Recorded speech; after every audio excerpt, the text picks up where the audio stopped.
Professora Vera Alice, tudo bem? Eu quero começar perguntando como é um pouco, para você contar um pouquinho da sua trajetória no grupo. Eu comecei a transitar pelo grupo, mais especificamente em 2008. Como aluna, eu fiz uma disciplina, eu não era nem aluna ainda do doutorado, tinha terminado recentemente o mestrado, e fiz uma disciplina com o professor Wilton Barroso na literatura, ele então também chegando da filosofia no departamento de literatura, na pós-graduação de literatura, e foi um feliz encontro. Eu digo sempre que nós tivemos assim, firmamos a partir daí uma parceria muito interessante, muito produtiva academicamente. E assim, me interessou muito a proposta naquele momento. O professor Wilton tinha publicado somente o texto Elementos para a Epistemologia do Romance, que é o texto que inaugura o livro. E assim, eu li aquilo e achei diferente de tudo que a gente fazia, super algo inovador e complexo demais, inclusive para a minha compreensão, para a compreensão da grande maioria dos alunos que faziam a disciplina junto comigo, mas me instigou bastante a discussão, o debate que foi proposto durante a disciplina. E aí, quando a gente começou a fazer as leituras dos autores, que inicialmente foi Hermann Brock, foi um livro que me impactou bastante, foi os Sonâmbulos. A gente começou com o livro 1 dos Sonâmbulos, e foi um livro que, para mim, ele trouxe uma inovação especificamente por conta da discussão. Depois a gente começou a fazer a leitura de um texto que era A Lentidão, do Milan Kundera. Por incrível que pareça, um dos livros mais, que eu considero hoje, um dos livros mais simples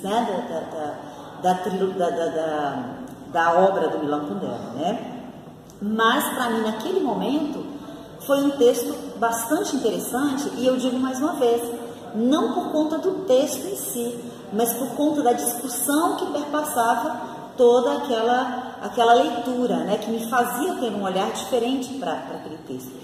Então, a partir daí, eu comecei a me interessar muito, comecei a entrar nessa discussão de epistemologia, o que era aquilo, essa relação literatura e filosofia, e aquilo me incomodava, mas ao mesmo tempo me atraía.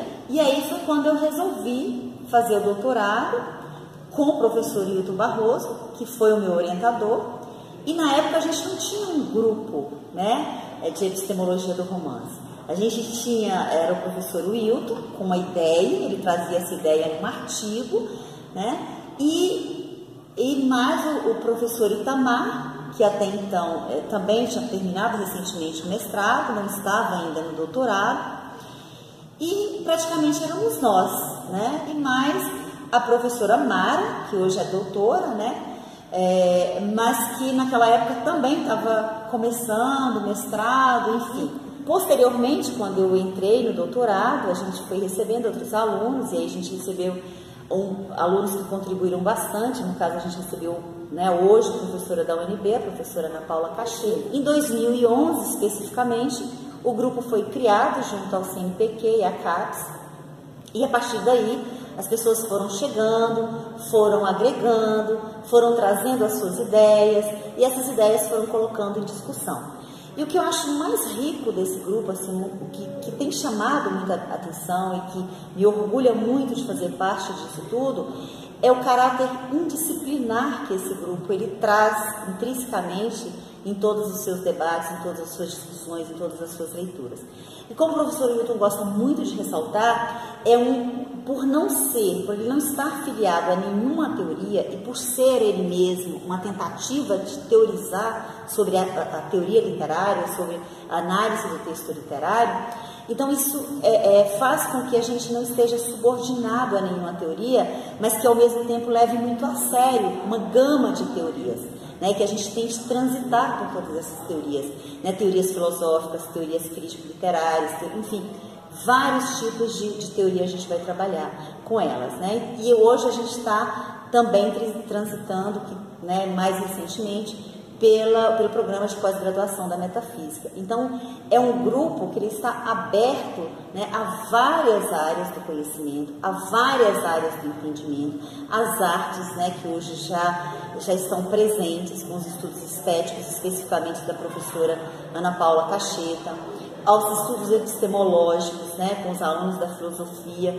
aos estudos do romance literário, da crítica literária, com os alunos da literatura, entre os quais eu me incluo, né? Então, a gente é um grupo, né? Ele se tornou um grupo de substância, de produção e, principalmente, um grupo que leva muito a sério aquilo que faz, né? E muito cauteloso. Não é por um acaso que somente, né, mais de 15 anos praticamente que a gente está nessa trajetória, que o professor Wilton está nessa trajetória, que a gente se aventurou a lançar um livro. O professor Wilton diz que o Milan Kundera é um dos principais autores que faz ele se instigar a criar essa ideia de estudo epistemológico do romance. E eu sei que você tem um artigo no livro que é do Milan Kundera e sua tese de doutorado também é nesse autor. Eu queria que você explicasse um pouquinho para a gente sobre o seu trabalho. Eu acho que o Milan Kundera, ele não seria um autor que eu escolheria para uma pesquisa se não fosse orientado pelas discussões da epistemologia do romance.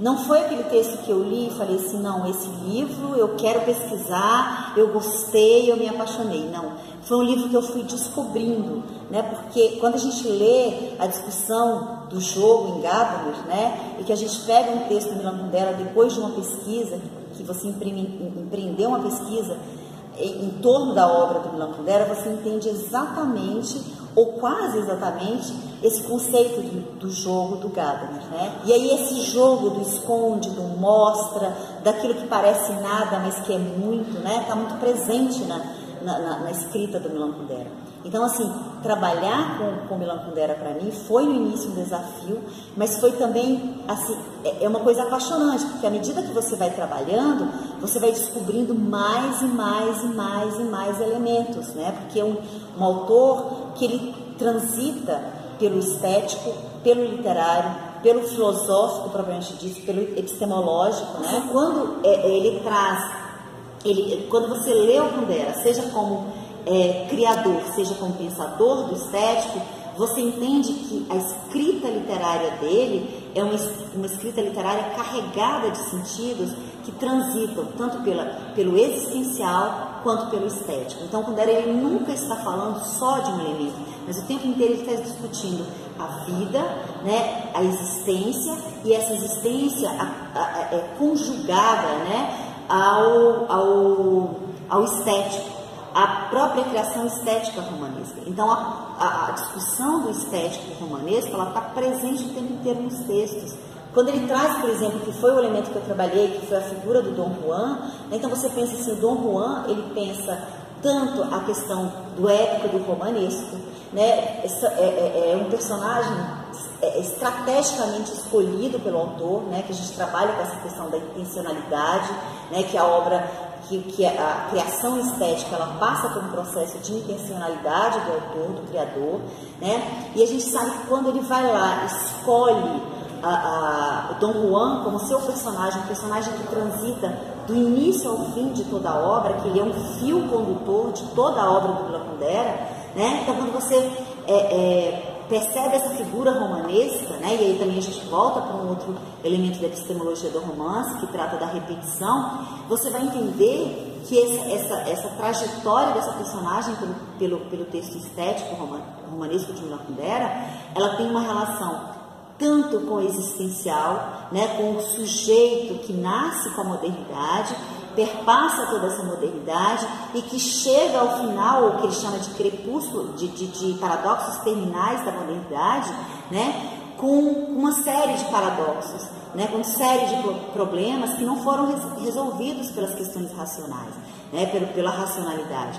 Então, quando ele traz esse personagem, ele traz tanto de um ponto de vista filosófico, quanto de um ponto de vista estético, né, de pensar o próprio romance, de pensar o épico, né, e o romanesco. Porque a gente sabe que Dom Juan é um personagem que nasce né, o personagem de Dom Juan, que é o personagem de Tirso de Molina, ele nasce dentro de um texto épico, né, de um texto do século XVII, um texto que nasce junto com o texto romanesco, por exemplo, de Dom Quixote.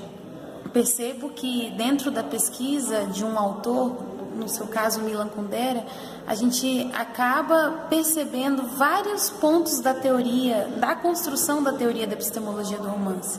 Queria que você falasse um pouquinho sobre esse trabalho duplo que o grupo faz, de análise romanesca e de construção de uma nova proposta metodológica de uma teoria complexa. Como eu disse, né, nós não estamos filiados a nenhuma teoria. Então a gente não lê os textos teóricos com a intenção de assimilação desses textos. O que vem primeiro para a gente é o objeto estético. É aquilo que o nosso objeto de análise é o objeto estético, né? E aí o que nós queremos pensar é como isso dialoga com determinadas teorias que existem. Por exemplo, quando a gente escolhe Kant, né, para pensar a questão do entendimento de um texto, quando a gente escolhe Hegel para pensar a questão da história, a questão do contexto, né, quando a gente escolhe Hegel ainda para falar da questão da arte como produção humana, né, atividade de criação do humano. Então, quando a gente pega esses autores, quando a gente pega Foucault, enfim,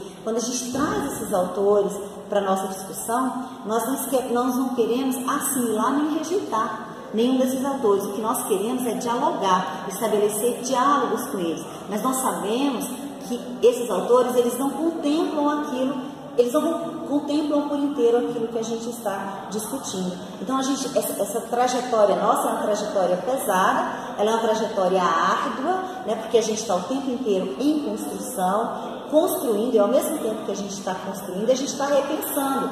Porque o professor Hilton, quando ele coloca alguns elementos, né, que ele observa, que eu acho de uma perspicácia muito grande, que é a questão, por exemplo, das repetições do texto literário, que ele vai tratar de elemento fundador, né, quando ele trata da questão de obra, de um conjunto de obra, a necessidade de se olhar esse conjunto, a obra de um autor como um conjunto, né, enfim. Quando ele traz essas questões, a gente tende a olhar para a obra literária de uma forma diferenciada. E a gente tende a olhar a obra a partir desses elementos, né, de buscar esses elementos. Então, por mais que um pesquisador que entra para o grupo da epistemologia do romance, por mais que ele tente fazer uma leitura, e a gente tem discutido isso muito no grupo, por mais que a gente tente fazer uma leitura que seja uma leitura simples da obra literária, que seja uma leitura só contemplativa, a gente não consegue mais, né? Porque isso já está imbricado nas nossas leituras, que é essa leitura de observar o que o autor diz, né? O que eu posso saber dentro dessa obra, né? O que me leva a conhecer essa obra. Então, assim, as perguntas. Então, nós trabalhamos muito buscando questionar aquilo que está posto e não só assimilar ou não só procurar a resposta. Quando os autores começam ali, os pesquisadores começam o trabalho de pesquisa, o cuidado que a gente tem sempre de estar ressaltando e de estar nesse processo de formação é ressaltar a importância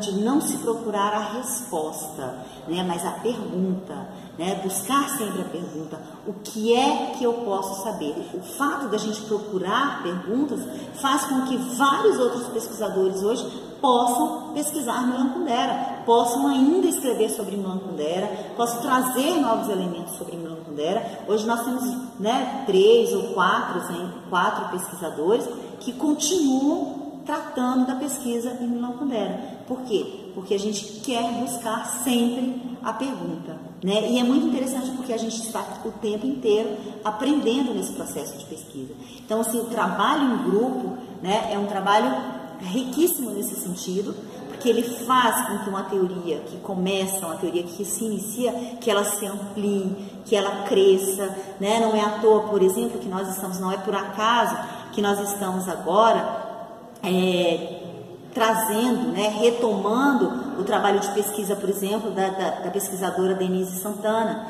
né, que fez um apanhado geral de tudo que a gente fala, de todos os termos que a gente usa, que ela entende como conceitos e que a gente, então, entendeu que também isso é um conceito, que nós estamos trabalhando com conceitos que são nossos, como é o caso, por exemplo, de Leitor Pesquisador, Romance que Pensa, kit, anti-kit, né? Por mais que esses elementos existam por aí, né? A gente está trabalhando numa outra pesquisa, numa outra figuração, né? E foi muito perspicaz do trabalho dela. Então, a gente está retomando esse trabalho para desenvolver apontamentos que ela fez na pesquisa dela. Excelente. E eu queria que você falasse um pouquinho agora sobre a organização do livro. Como foi organizar esse primeiro livro depois de tantos anos de pesquisa? Primeiro, eu me senti muito honrada com o convite do professor Wilton para participar dessa organização, né? E porque assim, a gente sabia que era um momento da gente fechar, ou pelo menos marcar um ciclo, né? Porque a gente sente que a gente tem um ciclo já consolidado da epistemologia do romance, que a gente precisava apresentar um material sobre isso, né? E o livro ele vem com essa intenção, né? E aí quais foram os critérios, né, para poder escolher esses textos? O primeiro critério que nós ressaltamos foi procurar textos, que a gente buscar os textos mais variados possíveis, né? Que contemplassem, de certa forma, aquilo que a gente vem fazendo e que também respeitasse uma trajetória. Então, por isso que a gente começa aí com um texto que é o texto basilar da epistemologia do romance, que é um texto histórico para a gente, que é um texto referência, e a gente chama de texto referencial, que é o texto Elementos para a Epistemologia do Romance, que foi publicado em 2003, aliás, publicado não, ele foi apresentado no congresso, né, em 2003 pelo professor Wilton. Então, a primeira decisão foi essa, esse texto, ele teria que fazer parte do livro, né, por uma questão histórica, por uma questão de marco mesmo do nosso trabalho, ele começa aí, é o começo de tudo, né. E aí a gente foi colocando os autores que foram chegando ao grupo, né, que foram chegando para essa pesquisa. E o inicial foi o Hermann Brock, né, e por isso o texto do professor Itamar, ele está colocado em primeiro momento, e depois Milan Kundera, que a gente sabe que o Milan Kundera, ele busca Breuer o tempo inteiro, né, então assim, ele de certa forma, ele se auto-intitula meio que discípulo de Breuer, né, então depois vem o Kundera, né? E essas duas leituras, elas vão levando o grupo, né? Esses objetos que vão levando o grupo a outras pesquisas. E aí a gente vem com os outros autores, né? Depois um autor que vai também entrar para pesquisa por conta do Milan Kundera é o Carlos Fuentes, né? Então a gente começou pelos autores, né? Os autores europeus, aí depois vem para o latino-americano, e a gente vai até chegar ao Brasil com Glauco Matoso, Eliana Brum, né, Luiz Vilela, enfim, né, vários, Jorge Amado, né, enfim. E aí a gente fez essa trajetória mesmo, que essa trajetória, da forma como o livro foi organizado, ela representa exatamente o trajeto da pesquisa, como esses autores eles vão levando, eles vão te conduzindo a outros autores, né? Então tudo começa com Breuer e aí vai para Kundera, de Kundera vai para Glauco Matoso, para Carlos Fuentes, depois Glauco Matoso, né? Enfim, a gente sabe que o trabalho da Ana Paula Cacheta, da professora Ana Paula Cacheta, que é sobre Glauco Matoso, que é um belíssimo trabalho de estética, né, e literatura, ele é um trabalho que antecede a pesquisa, por exemplo, da professora Denise. E aí foram trazendo outros, né, a Eliane Brum, que vem com a professora, com a doutoranda Natália, né, que hoje é doutoranda, que já tem um trabalho de mestrado, né, e outros autores que estão, e a cada momento a gente está recebendo novas propostas, né, e recebendo novos autores, que a gente discute, a gente vê como esses autores se encaixam dentro do que a gente chama, né, de romance que pensa, que a gente chama, que também é um outro conceito, enfim. Então é isso. E para a gente já está chegando ao fim, mas eu quero saber como que os estudos romanescos dentro da epistemologia do romance podem contribuir para a gente pensar um pouco sobre a contemporaneidade, sobre o presente? Então, aí eu pego, assim, eu gostaria de pegar inclusive a fala do professor Rogério, que faz o prefácio do livro, a quem a gente tem que agradecer, né, que faz a apresentação, inclusive, do grupo, e ele faz essa observação, né, de que a epistemologia do romance, ela traz inovações no sentido de que ela não se prende, né, a nenhum tipo de, que aí eu volto a essa discussão, a gente não se prende a nenhum tipo de teoria. A gente transita pelas teorias, mas com um olhar puramente para o objeto. A gente olha para o objeto e do objeto para a teoria, e não o contrário, né? Então a gente busca a discussão, a compreensão dentro do objeto, né? E a partir daí a gente busca esse diálogo com a teoria. A gente não se filia a uma teoria, até porque a gente entende que as teorias, elas não conseguem explicar um texto romanesco. Aliás, nem uma gama de teoria, né, muito vasta, ela conseguiria explicar um texto literário, ou dialogar, ou finalizar, né, um texto literário que nem tem não existe essa perspectiva da finalização do texto literário, né? Então a gente procura dialogar com as várias teorias, sem, no entanto, nos fecharmos dentro dessa teoria. E assim, eu acho que a epistemologia do romance, ela não quer questionar o que existe. O que ela quer é ampliar o que existe e descobrir aquilo que não foi ainda descoberto e o que pode ser tratado, o que pode ser trazido de novo. Então a gente não tem uma pretensão de questionar, né, de criticar determinados outros trabalhos, né? Quando, por exemplo, a gente busca o estético e não o psicanalítico, por exemplo, não é uma crítica à psicanálise ou aos estudos psicanalíticos do romance, mas é uma questão de escolha. E essa escolha, ela está fundamentada em várias questões, né? Ela está fundamentada nesse tripé que o professor Hilton faz questão de reforçar, que é a epistemologia, a estética e a hermenêutica, né? Então, e eu acho que assim, o que a gente traz de inovação, né, é muito essa relação entre esses três elementos, que é o estético, o epistemológico e o hermenêutico. Não há uma hierarquia entre eles, mas há uma relação constante entre eles, uma espécie de circularidade, né, que eles estão o tempo inteiro circundando as nossas discussões. Então não há como eu tratar só a estética sem pensar no hermenêutico. Não há como eu tratar o epistemológico sem pensar no estético e no hermenêutico. E por isso que, assim, por exemplo, no meu trabalho de doutorado, ele caminha muito nessa linha.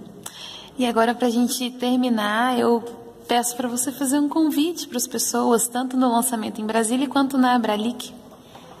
Olha, a gente, né, espera que esse trabalho ele seja lido, né, como ressalta o professor Hilton na fala dele, a importância de que esse trabalho seja lido, porque mais do que tudo, esse é um trabalho de pesquisa para pesquisadores, é um trabalho pensado na pesquisa acadêmica, numa pesquisa que direciona a várias áreas da acadêmica, né? Tanto da literatura, quanto da metafísica, quanto da filosofia, enfim, da filosofia, né? Da estética, das áreas da estética, das artes. Então, assim, a gente acredita que é um trabalho que transita por várias áreas e que foi feito com muito cuidado, com muito zelo, com muita cautela, para que não se colocasse qualquer discussão em pauta, mas que trouxesse uma espécie de configuração daquilo que a gente faz, daquilo que a gente tenta fazer. Então, eu acho que para aqueles que estão interessados em buscar novos elementos para suas pesquisas, novos diálogos, novos debates para sua pesquisa, eu acho que esse texto, esse livro, ele tem bastante a contribuir. E por isso eu faço convite àqueles que estiverem interessados em novas discussões, em novos debates, em novas relações, estabelecer novos diálogos. Eu acho que é o momento da gente falar um pouco sobre o nosso trabalho e ser ouvido também por aqueles que lerem os nossos trabalhos. Muito obrigada.